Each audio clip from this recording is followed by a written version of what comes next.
নমস্কার বন্ধুরা, চলে আসলাম আরেকটি নতুন ভিডিও নিয়ে। তো আজকের ভিডিওতে আমরা জানবো হ্যামস্টার কম্বাটে কী করে ডেলি চিপার ক্র্যাক করে 1 মিলিয়ন টোকেন ফ্রিতে আর্ন করা যায়। তো চলো ভিডিওটি শুরু করি। তো 1 মিলিয়ন টোকেন ফ্রিতে আর্ন করার জন্য আমাদের চলে আসতে হবে ডেলি চিপারে। তো এখানে যে কোডটি, এই কোডটি ক্র্যাক করে আমরা ফ্রিতে 1 মিলিয়ন টোকেন ক্র্যাক করে নেব। তো চলো ভিডিওটি শুরু করি।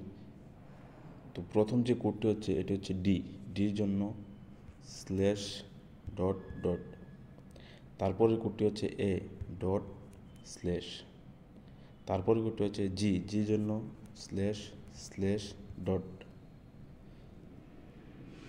তো এভাবে আমরা 1 মিলিয়ন টোকেন ফ্রিতে পেয়ে গেলাম। তো এরকম ভিডিও দেখার জন্য আমার চ্যানেলটি সাবস্ক্রাইব করে রাখতে পারো। আর ভিডিওটি যদি ভালো লেগে থাকে তাহলে ভিডিওটি একটি লাইক করে দিও, আর নিচে কমেন্ট বক্সে কমেন্ট করে দিও। তো আজকের ভিডিওটি এতটুকুই, মিলছি নেক্সট ভিডিওতে। Thank you.